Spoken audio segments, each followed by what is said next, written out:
김남준 목사님과 함께하는 다시 게으름 구역 공부를 시작합니다.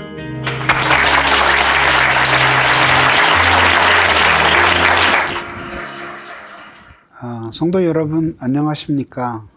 날씨가 굉장히 더워졌습니다. 어제는 정말 엄청 덥고 습도가 높았습니다. 이제 월요일부터 방역 조치가 취해져서 이제 대면 예배가 금지된 상황인데 좀 마음이 우울하죠. 그런데 그래도 하나님께서 또 극복할 새 힘도 주실 것이라고 믿습니다. 그러니까 우리가 또 현실에 너무 낙심하지 말고 소망을 가지고 우리 더욱더 열심히 이럴 때일수록 기도 많이 하고 또 말씀을 배우면서 정신을 차려야 되겠죠. 자, 엊그제 우리 다시 게으름 북콘서트 한 것 같은데 벌써 5과까지 오게 되었습니다. 그래서 오늘은 이제 제 5과 초치고 연기 뿌리고 이제 이 과를 우리 같이 공부하도록 하겠습니다. 자, 잠언 10장 26절이 나오는데 제가 직역한 거지만 우리 한번 같이 읽어볼까요? 시작. 이빨의 식초 그리고 두 눈의 연기가 고통스러운 것 같이 게으름뱅이는 그를 보낸 사람들에게 그러하다. 좀 가슴에 와닿는 말이죠. 자, 어떤 내용인지 한번 봅시다. 자, 주인이 정말 화날 만도 하겠네요. 그죠? 해야 할 일들은 산더미처럼 쌓였는데 하인이 이렇게 낮잠을 자고 있으니까 말입니다. 그렇죠? 자, 이렇게 이제 어디에 음식에다가 식초를 뿌리는 것 같아요. 뭐 초밥처럼 만들었는데 사실은 초밥에다가 저렇게 식초를 뿌리지는 않는데, 이제 알았군요. 이제 그림을 좀 잘못 그렸는데요. 이게 이제 알았습니다. 이게요 초밥이 아니라요 이렇게 된 거예요. 이렇게 이빨이에요. 이빨. 그걸 이렇게 그렸네요. 이렇게 이빨이 되어서 이빨에다가 식초를 들이붓는 거죠. 그러니까 이건 잇몸이겠죠. 이렇게 이제 잇몸. 예. 자, 여기에다가 이제 식초를 들이부으니까 한번 어떤 심경이 되는지 한번 생각해 보세요. 그리고 이제 연기가 나겠죠. 이렇게 연기가 올라가면, 자, 연기가 이렇게 올라갈 때 눈물이 나겠죠. 그죠? 그래서, 일을 시키는 주인에게 게으름뱅이인 하인을 보는 그 마음이 어떤 마음인지를 이렇게 당시에 사람들이 늘 경험하던 식초와 연기의 이야기를 가지고 이렇게 실감나게 풀어간 겁니다. 아마 그 당시 사람들은 지금 우리보다 훨씬 더 그 가슴에 와닿는 비유였겠죠? 그죠?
과연 게으름으로부터 나는 자유롭다.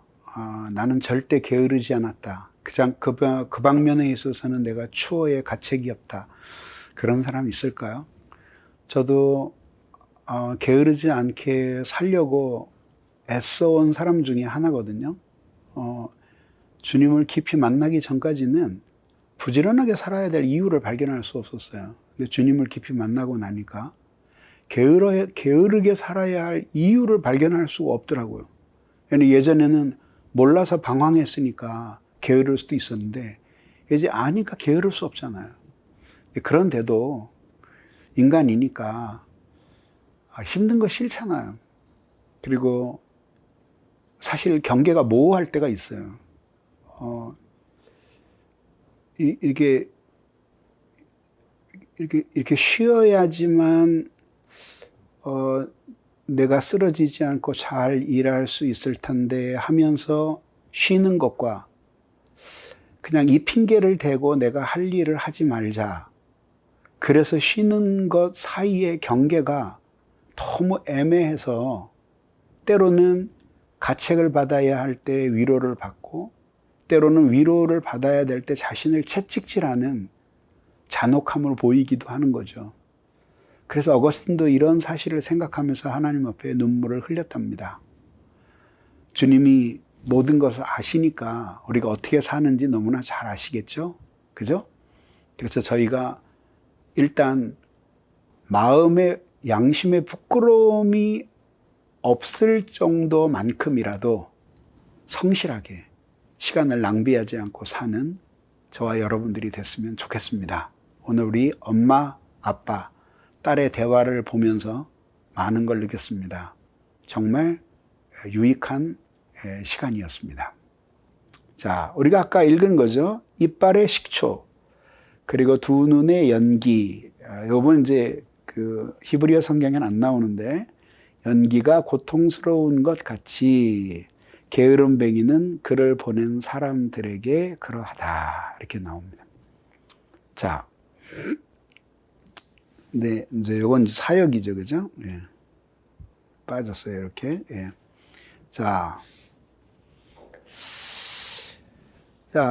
이제 그 사람이 요새 여러분 파이어족이라는 거 혹시 아세요?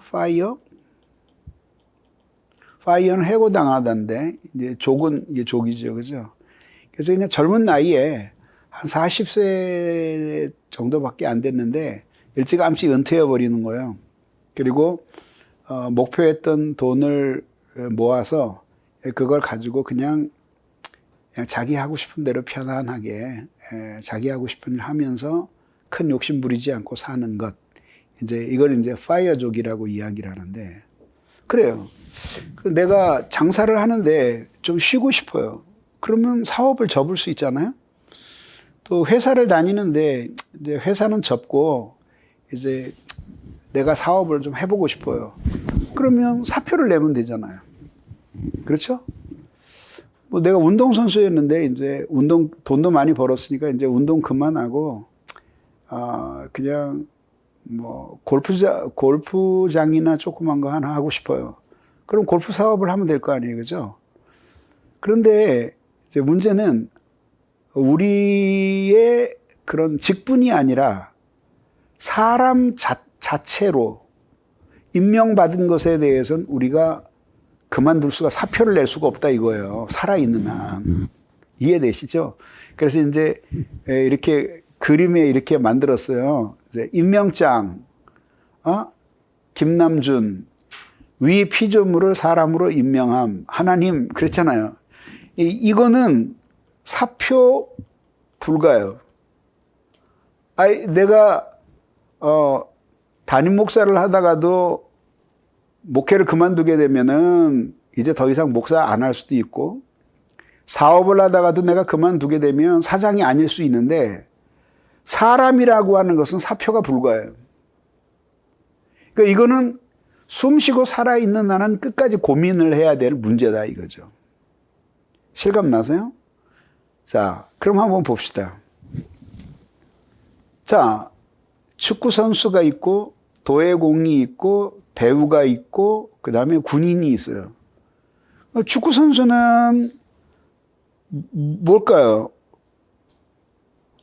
축구를 잘하는 사람이면은 최고겠죠, 그죠? 최고. 어떻게 하나요? 이렇게 할까요? 예, 최고. 예, 최고. 그 다음에 이거 뭐죠? 도자기. 잘 만드는 사람이잖아요. 이거는 연기. 이건 전투. 그러면 되잖아요. 이번에 유로 선수권 대회에서 안타깝게 영국이 졌더라고요. 영국하고 이탈리아하고 붙었는데 승부차기에서 졌어요. 어떻게? 그러니 그 영국 사람들 얼마나 그 가슴이 아프고 참 너무 얼마나 억울하고 분하겠어요. 그죠? 그래도 어쨌든 그렇게 난동을 부리면 안 되는데 어쨌든 뭐 난리가 났어요. 축구 선수는 뭐 얼굴 잘생긴 것도 별로 필요 없어요. 그거는 이제 뭐 광고 찍을 때나 도움이 될지 모르지만 골을 잘 넣으면 아주 훌륭하게 그 팀이 이길 수 있도록 이바지하면 그러면 축구 선수로서 훌륭한 거예요. 그래서 축구 선수는 축구 잘하는 사람 최고, 도예공은 도자기 잘 만드는 사람 최고, 배우는 연기 잘하는 사람 최고, 군인은 전투 잘하는 사람 최고. 근데 문제는 뭐냐면 요 사람만 싹 떼놓고 사람은 어떨 때 최고가 되느냐. 만약에 이렇게 묻는다면 그러면 어떤 사람을 최고라고 말할 수 있을까요? 이거 굉장히 어려운 문제예요. 어떤 사람이 최고인가? 굉장히 어려운 문제죠. 예쁜 사람이 최고인가? 늙잖아요. 돈 많은 사람이 최고인가? 근데 돈 많아도 행복하지 않은 사람이 있잖아요. 권력을 쥔 사람이 좋은 사람인가? 아니, 권력을 안 쥐고도 주위의 사람들을 행복하게 하는 사람들이 있고, 권력을 쥐고도 주위의 사람들에게 고통을 주는 사람이 있잖아요. 그래서 그건 어떻게 해야 돼요? 굉장히 어렵죠. 그래서 결국은 어떤 사람이 최고의 사람이냐 할 때 성경으로 볼 때는 크게 둘로 나눠요. 됨이에요. 그다음에 살아가는 거예요. 그러니까 어떤 사람이 되어서 어떠한 생활을 할 것인가. 그리고 그것이 이웃에게 행복을 주고 본인 자신도 행복하게 하는 것. 그런데 성경적으로 볼 때에는 이 모든 것이 결국은 하나님께 영광이 되는 사람, 그 안에서 행복이 있다라고 보는 거죠. 그래서 설교 시간에도 제가 말씀드렸는데 행복을 한자로 이렇게 쓰잖아요. 이거는 여러분 다 잘 아는 복이에요. 근데 이거 행이라고 하는 거, 우리말은 행인데 중국어로는 신이에요. 신. 근데 이게 우연이라는 뜻이에요. 우연. 그러니까 필연적으로 자기가 그 노력을 해서 얻는 게 아니라 우연히 자기 밖에 있는 어떤 요인에 의해서 자신에게 주어지는 것이 행복이다, 이렇게 본 거죠. 그러니까 그렇게 본다면 결국은 행복이라고 하는 것은 자기가 만족하냐 안 하냐에만 달린 것만이 아니고 그 이외에 다른 요소도 있다는 것들을 우리들이 같이 생각을 해야 되는 거죠. 그래서 그것을 이제 그리스도인들은 하나님 안에서 발견한 사람들이에요. 그래서 자신이 좋은 사람이 되고 좋은 삶을 살아가고, 그래서 자기가 살아있는 것이 자신에게뿐만 아니라 이웃에게도 행복이 되고 자신과 이웃에게 행복한 것이 하나님께도 영광이 되는 그런 삶 안에서 우리들이 행복을 찾아가는 것이다. 이렇게 말씀드릴 수 있습니다. 자, 뭐 보십시오. 그러면 이제 결국은 사람이라는 것이 이제 결국은 요거는 사람 행복을 좌우하는 사람의 됨. 그 다음에 이거는 삶. 이렇게 말할 수 있잖아요. 그런데 이제 그 문제는 뭐냐면요. 이게 이제 여기에 이렇게 보면은 이렇게 두 개의 그림이 있어요. 이렇게 A, B. 그래서 이거예요. 그래서 요 B는 요게 이상적인 인간의 됨이에요. 또 요건 현실이에요. 그러니까 결국은 현실은 온전하지 않고 온전한 요게 온전함이거든요. 예. 온전함은 현실이 아니란 말이에요. 그러면 똑같이 이제 열심히 노동을 하고 살잖아요. 이 사람이 골프 치는 게 아니에요. 이게 지금 노동을 하는 거예요. 삶이에요. 삶인데 요게 B예요. 요게 이상적인 사람의 삶이에요. 당연히 이건 온전한 삶이죠. 그죠? 요건 현실의 삶이에요. 그럼 당연히 현실은 온전함과 똑같지 못해요. 이만큼의 격차가 나는 거죠. 이만큼의 격차가 나는 거죠. 이렇게. 그러니까 이제 이런 속에서 사람은 일체의 부지런함과 성실함으로 하나님 앞에 성화되어 가는 거죠. 그렇게 됨으로써 현실은 이상은 여기인데 현실이 여기밖에 안 되는데 이게 계속 이동을 해서 이상에 맞춰져 가는 거예요. 이렇게. 그래서 결국은 더 훌륭한 인격을 가진 사람이 되고 더 온전한 생활을 하는 사람이 될 때에 그때 자신도 행복하고 이웃도 행복하게 하고 하나님께도 영광을 돌리는 그런 사람이 된다. 그런 점에서 게으름은 결국 이런 것과 정면적으로 배치가 되는 생활의 습관이 되는 거죠. 이게. 그리고 게을러서는 이렇게 불완전한 인격에서 온전한 인격으로 갈 수도 없고 불완전한 생활을 하는 데서 온전한 생활을 하는 데로 나아갈 수도 없는 거예요. 그러니까 조건 자체가 일체의 부지런함과 성실함으로 하나님 앞에 순종의 삶을 살아갈 때에 그때에 보다 더 나은 사람이 되어가는 거죠. 그만큼 그 사람이 행복한 사람이 되어가겠죠. 그러니까 이 게으름은 결국은 남의 문제가 아니라 자신의 행복과 직결된 문제다라고 우리 이렇게 생각해 볼 수 있는 거죠.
성경에서 우리에게 강조하는 부지런함은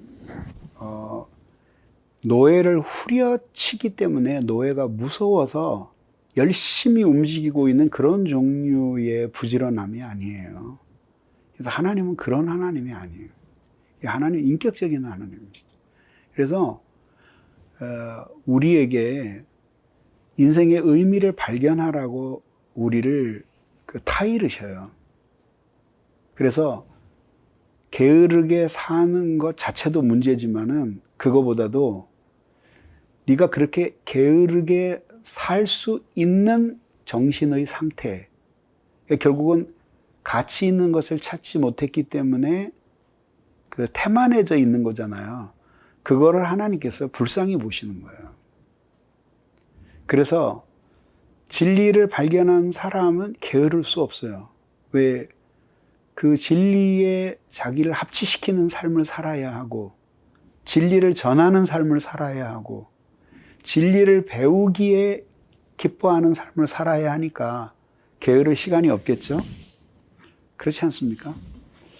그래서 어떻게 보면은 이제 저도 직장 다닐 때 보면 이제 게으른 사람들이 있거든요. 그래서 꼭 일을 남에게 밀어요. 그리고 별로 도움이 안 되는 일은 자기 업무가 아니라고 자꾸 우기죠.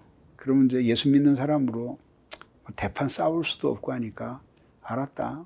그냥 내가 하지 뭐 하죠. 그러다 이제 감사가 나오면은 이걸 왜 당신이 하고 있냐고, 담당자가 다른 사람인데 이제 이렇게 얘기하는 경우도 있었어요.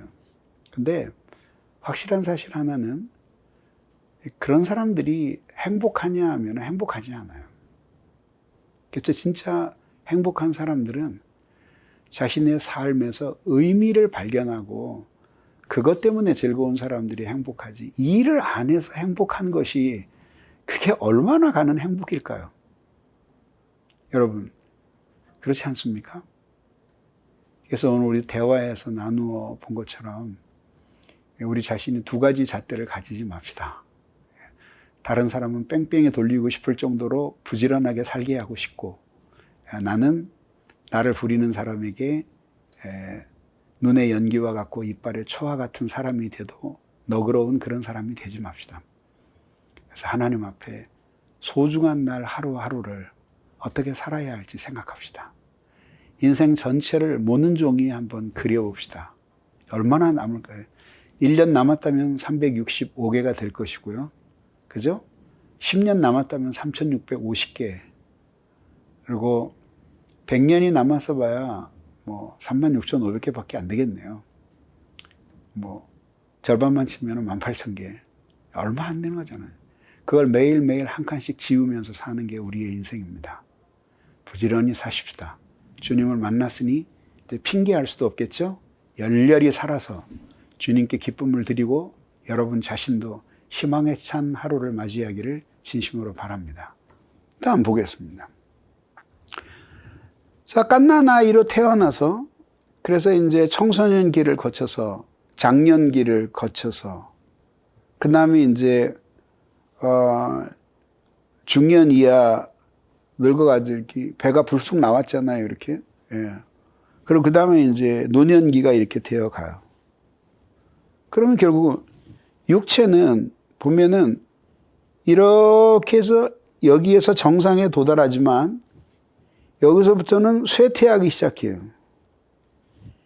여기는 성장이라고 부르고 여기는 노화라고 부르는 거예요, 이제.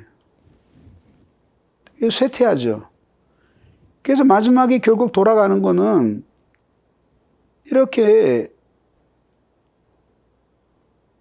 돌아가는 거예요. 지팽이 여기다 놓고 죽는 거죠. 그리고 이거는 시간이 지나면 썩어요. 당연히. 썩지 않겠어요? 흙으로 돌아가는 거죠. 아니에요. 결국 허무하다라고 결론을 내릴 수 있는 거죠. 그런데 이제 문제는 정신은 물론 당연히 정신에도 성숙이 있고 정신에도 노화가 있을 수 있지만은 그러나 결국 그 정신이라고 하는 것은 자기가 하나님 앞에 어떤 신앙을 가지고 사느냐에 따라서 정신은 계속 새로워질 수 있는 거죠. 그래서 사도 바울이 뭐라고 했습니까? 겉사람은 후패해 가지만 속사람은 날로 새롭도다. 영혼과 육체를 대비하고 육신과 정신을 대비하고 있는 것이죠. 그래서 제가 늙음이란 무엇인가를 설교할 때 우리의 육신은 늙어가도 열정만큼은, 거룩한 열정만큼은 우리 안에서 계속 증진되어야 가야 한다. 증진되어야 한다라고 말씀을 드렸어요. 자, 한번 도표를 보십시오. 이렇게, 그래서 이제 정신이 아무리 세월이 흘러도 계속 정신이 새로워지기 위해서는 이것은 끊임없는 지식과 성령의 은혜가 있어야 해요. 이렇게 되면 이렇게 육체적으로 노쇠해져 가는 거야 어쩔 수 없다고 쳐도 정신이 이렇게 되면 그러면 이제 삶의 의미를 발견하게 되는 거죠. 어떤 A라는 상황을 겪어요. 이렇게 육체가. 근데 그거를 정신이 해석을 해요. 그래서 의미를 찾아내요. 그래서 하나님과 연결시켜요. 또 B라는 상황을 만나요. 그래서 정신이 겪어요. 그거를 하나님과 연결시켜요. 이렇게 하면서 그 안에서 이렇게 하면서 그 안에서 기쁨과 보람을 발견하면서 사는 거죠. 그게 뭐냐면 자신의 삶을 하나님 앞에 드리는 봉헌의 삶이에요.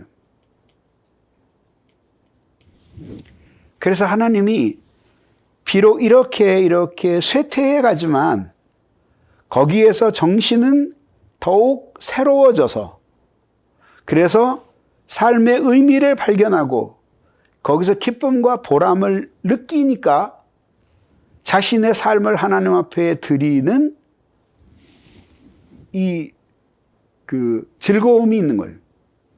그 안에서 인간이 행복을 느끼면서 살아가는 이것이 진정으로 하나님이 기뻐하시는 삶이다 이 얘기예요. 그래서 나이 들면 아프잖아요. 젊은 사람들도 요새 많이 아파요. 아프잖아요.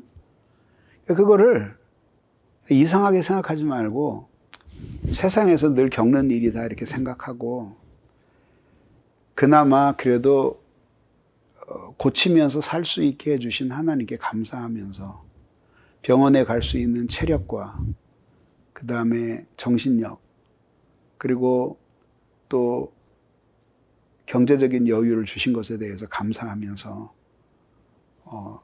죽지 않고 오늘 하루도 치료하면서 살 수 있는 것에 대해서 감사하면서 하나님 살아야 해요. 그것이 신앙입니다.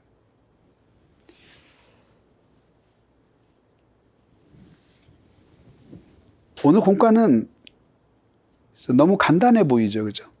근데 사실은 간단한 게 아니에요. 결국 우리가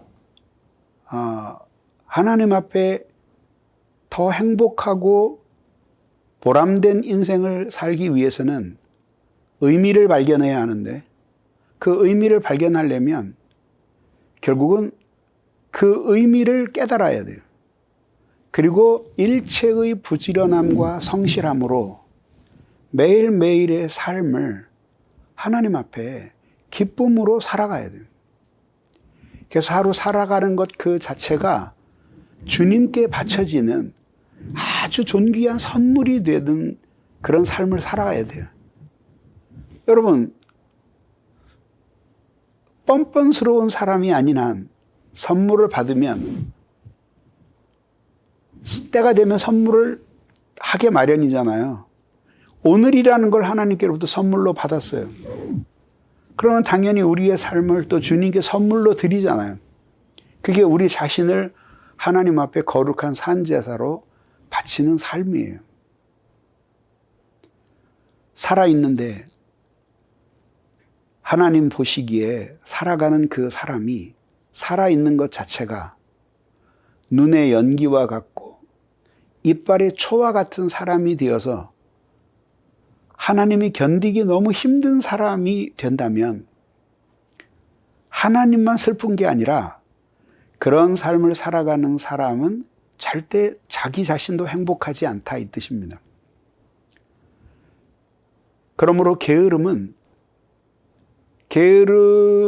피울 때에 기뻐할 사람은 우리 중에서도 우리의 육신밖에 없어요. 우리의 영혼은 슬퍼해요. 눈물을 흘려요. 왜? 의미를 따라서 보람 있는 삶을 살지 못하니까 우리의 영혼과 정신에는 그게 고통이 되는 거죠. 방황하게 되는 거죠.